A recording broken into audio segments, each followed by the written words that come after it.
নমস্কার, আমি ভাস্বতী। আপনি দেখছেন আপডেট বাংলা ইউটিউব চ্যানেল। প্রতিদিনের মতো আজকেও থাকছে কিছু বাছাই করা গুরুত্বপূর্ণ খবর। বিস্তারিত জানার আগে দেখে নিন আজকের হেডলাইন্স। শতাব্দীর সামনেই অঞ্চল সভাপতিকে বেধড়ক মারধর তৃণমূলের একাংশের। সাংসদের গাড়ি লক্ষ্য করে উড়ে এলো জুতো। সাজার আগে নিহতের মা আত্মীয়ের ছবি তুলে হুমকি, হাড়হিম করা ঘটনা বারাসাত আদালতে। অবৈধ ভোটারদের বাঁচানোর চেষ্টা করছেন মমতা, এবার কমিশনে পাল্টা চিঠি শুভেন্দুর। মদ খেয়ে স্টাফ রুমে ঢুকে শিক্ষকদের প্রাণনাশের হুমকি, অকথ্য গালিগালাজ। সিদ্ধারামাইয়াকে সরিয়ে কর্ণাটকের কুর্সিতে শিবকুমারকে বসানোর দাবি, দিল্লিতে ঘনিষ্ঠ বিধায়করা। নাশকতা এড়াতে এবার এআই সুরক্ষা, দিল্লি বিস্ফোরণের পর সিদ্ধান্ত কলকাতা মেট্রোর। বিশ্বজুড়ে দাপট ভারতের তৈরি আগ্নেয়াস্ত্র, সমস্ত রেকর্ড ভাঙল দেশের প্রতিরক্ষা উৎপাদন, জানলে হবে গর্ব। এবার অনুব্রতর মতোই চরম চরম গুড় বাতাসার কথা বললেন সুকান্ত, হঠাৎ হলোটা কি? বন্দুক পরিষ্কারের সময় গুলি ছিটকে জখম স্ত্রী, শিবপুর কাণ্ডে পুলিশের হেফাজতে স্বামী। পুরনিয়োগ কাণ্ডে নতুন মোড়, ইডিকে এড়িয়ে গেলেন সমুদ্র, কিন্তু কেন? 2 মাসের মাথায় জেনজি আন্দোলনে ফের উত্তপ্ত নেপাল, জারি কারফিউ। অনুপ্রবেশকারী হয়েও পাচ্ছেন লক্ষ্মীর ভাণ্ডার রেশন, এসআইআর আবহে এবার ভারত ছাড়ার হিড়িক বাংলাদেশির। একজনের 30-40টা ছেলে, নিশীথের মন্তব্যের প্রতিবাদে পথে মহিলারা। আইপ্যাককে গাছে বেঁধে পেটান, ভোটের মুখে টিএমসি নেতার পোস্ট ঘিরে তরজা। দেওয়াল নেই তাই ভরছে ফেসবুকের ওয়াল, মোদি মমতা সেলিমের ব্রহ্মাস্ত্র এখন শুধুই মিম। ফেডারেশন দীর্ঘজীবী হোক, মামলা সিদ্ধান্ত হঠকারী, দ্বন্দ্ব মিটিয়ে ভিডিও বার্তা পরমব্রতর। 2020-র আগে মাদ্রাসায় চাকরি বৈধ তো, বড় প্রশ্ন সুপ্রিম কোর্টে। 26-এর আগে তৃণমূলের সংখ্যালঘু ভোটে বড়সড় ফাটল, তোয়া সিদ্দিকী বিদ্রোহ ঘোষণা করতেই বিস্ফোরক সুকান্ত। আপনাদের কাছে একটা অনুরোধ রইল, আমরা প্রতিদিন চেষ্টা করি আপনাদের জন্য সঠিক, সংক্ষিপ্ত এবং নিরপেক্ষ খবর পৌঁছে দিতে। আমাদের এই ছোট্ট চেষ্টাকে যদি আপনার ভালো লাগে তাহলে দয়া করে একটা লাইক দিয়ে পাশে থাকার বার্তা দিন। আপনার একটা লাইকই আমাদের আগামী দিনের অনুপ্রেরণা। এতক্ষণ শুনছিলেন সংবাদ শিরোনাম, এবার জানাবো বিস্তারিত খবরগুলি। বীরভূমে তৃণমূল সাংসদ শতাব্দী রায়ের সামনেই চরমে উঠল তৃণমূলের কোন্দল।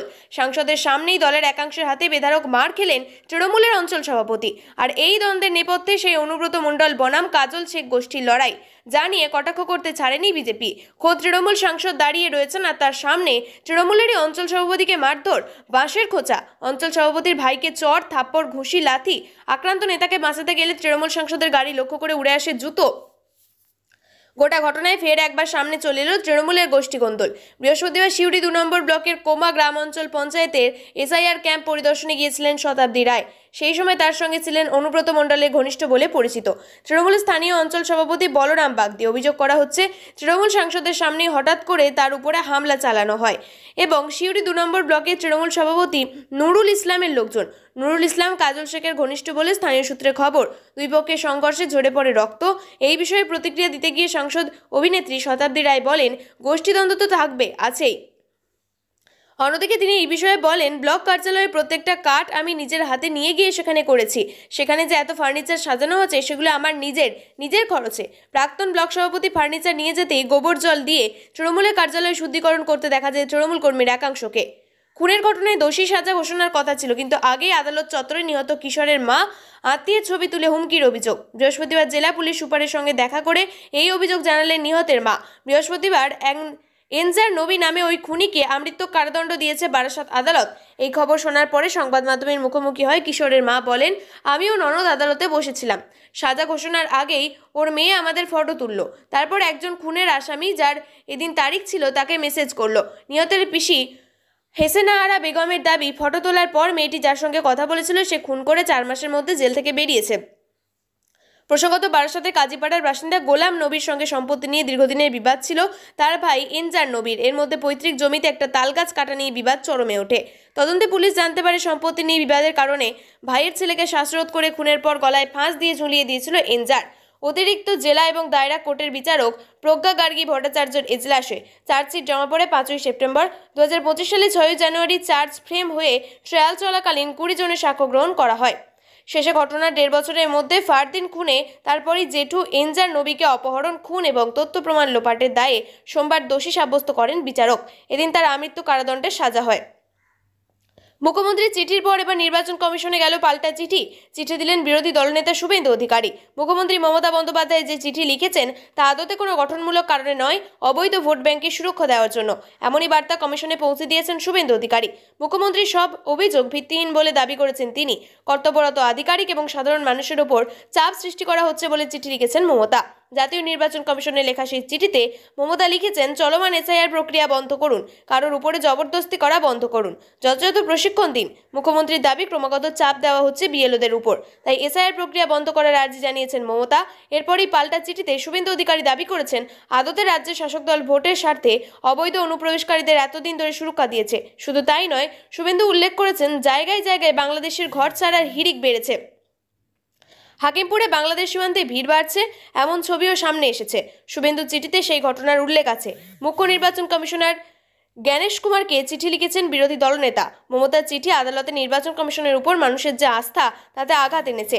সঙ্গে শুভেন্দু উল্লেখ করেছেন, মমতা বন্দ্যোপাধ্যায় কিভাবে বিএলওদের হুমকি দিয়েছেন। মুকুল রায়ের মামলার কথা উল্লেখ করেছেন তিনি। জলপাইগুড়ির মানবাজারে এক বিএলও আত্মহত্যা করেন সম্প্রতি। বৃহস্পতিবার আবার কোন্নগরে এসআইআর ফর্ম বিলি করতে গিয়ে মাথা ঘুরে পড়ে যান বিএলও তপতি বিশ্বাস। হাসপাতালে ভর্তি করলেন চিকিৎসক, জানা সেরিব্রালে অ্যাটাক হয়েছে তার। অভিযোগ, স্কুল চলাকালীন স্টাফরুমের মধ্যে ঢুকে শিক্ষক শিক্ষিকারা অকথ্য ভাষায় গালিগালাজ করেছেন, এমনকি প্রাণনাশের হুমকি দিয়েছেন এক মদ্যপ যুবক। পূর্ব মেদিনীপুরের নন্দকুমার থানার অন্তর্গত মল্লিক চক অমর স্মৃতি বিদ্যাপীঠের ঘটনা। স্কুলের শিক্ষক জানিয়েছেন, বুধবার দুপুর 3টে নাগাদ ঘটনাটি ঘটে। তাই নিরাপত্তাহীনতার প্রশ্ন তুলে প্রধান শিক্ষককে ঘরের মধ্যে আটকে রেখে সামনে অবস্থান বিক্ষোভে বসে পড়েন শিক্ষক শিক্ষিকারা। এই ঘটনার জেরে এলাকায় ব্যাপক চাঞ্চল্য ছড়িয়েছে। নন্দকুমার থানার ওসি অমিত দেব জানিয়েছেন, এখনো পর্যন্ত স্কুল কর্তৃপক্ষের তরফ থেকে কোনো লিখিত অভিযোগ জমা পড়েনি। ঘটনার পরই স্থানীয় বাসিন্দা এবং অভিভাবকদের একাংশ প্রধান শিক্ষকের অপসারণের দাবি জানিয়েছেন। প্রধান শিক্ষক তারাপদ সিটকে এই বিষয়ে প্রশ্ন করা হলে তিনি বলেন, গ্রুপ ডি আর ক্লার্ককে ডেকে আমি এই বিষয়টা জানার চেষ্টা করেছিলাম। ওদেরকে বলেছিলাম যুবককে বের করে দিতে, ওরা জানিয়ে দেয় যে ওরা করতে পারবে না। কর্ণাটকে কংগ্রেস সরকারের অন্দরে ভাঙনের কালো ছায়া। বৃহস্পতিবার 10 জন কংগ্রেস বিধায়কের একটি দল দিল্লি গিয়েছে।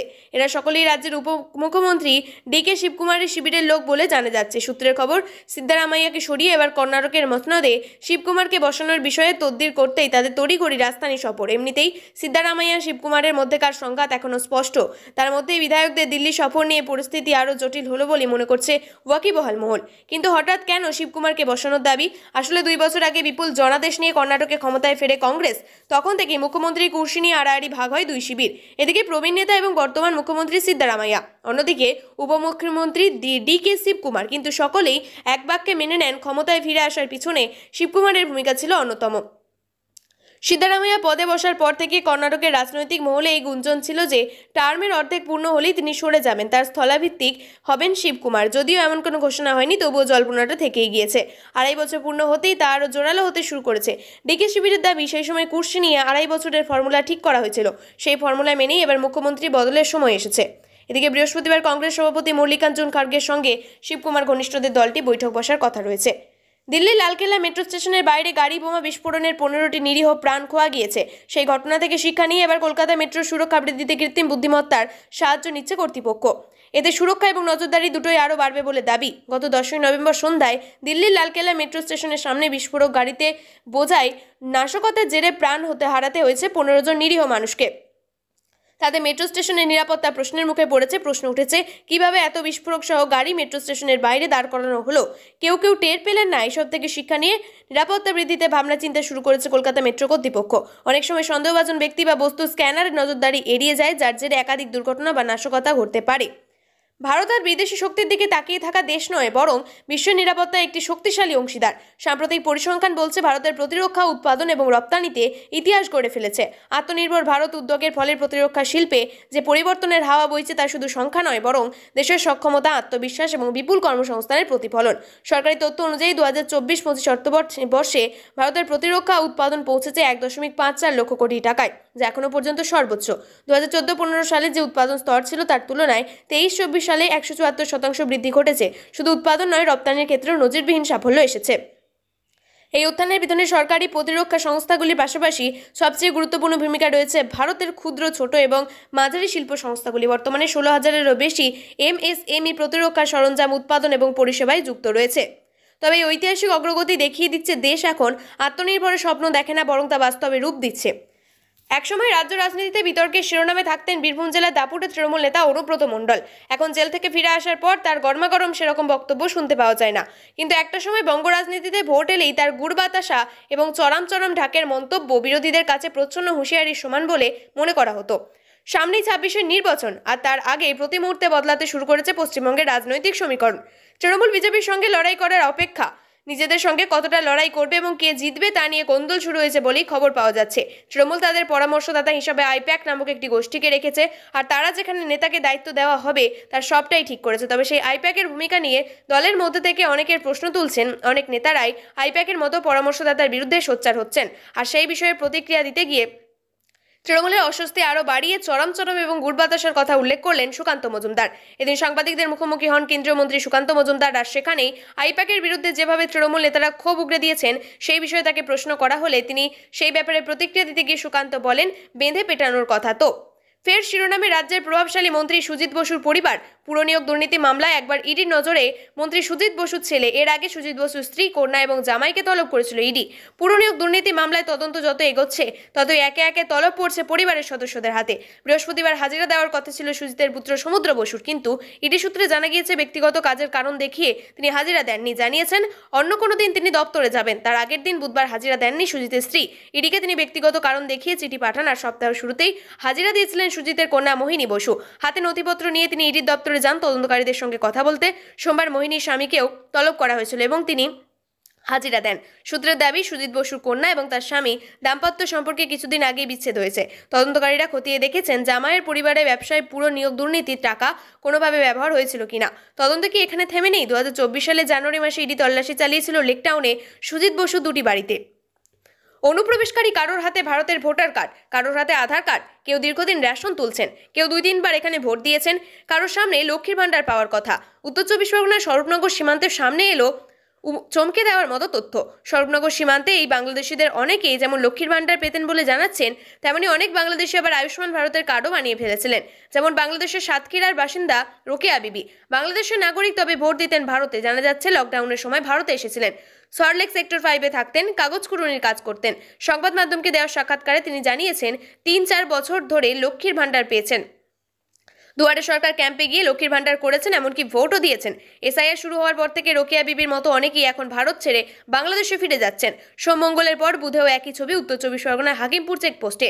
অন্যদিকে বাংলাদেশের সাতক্ষীরার বাসিন্দা আনোয়ারা বিবি যেমন স্বীকার করেন ভারতে ভোট দিয়েছেন। তার কথায়, আমরা এখানে থাকবো বলে সব করে দিল, এখন আমরা থাকতে পারছি না, তাই আমাদেরকে তাড়িয়ে দিচ্ছে, বাংলাদেশে চলে যাচ্ছি। দলের রেজাল্ট খারাপ হলে আইপ্যাককে গাছে বেঁধে পেটানোর নিদান দিলেন তৃণমূল কাউন্সিলর। তার মতে খারাপ ফল হলে সেই দায় তৃণমূলকে নিতে হবে। তমলুকের তৃণমূল কাউন্সিলরের সেই সোশ্যাল মিডিয়া পোস্ট ঘিরে রাজনৈতিক তরজা তুঙ্গে। আইপ্যাকের বিরুদ্ধে বিস্ফোরক তৃণমূল নেতা।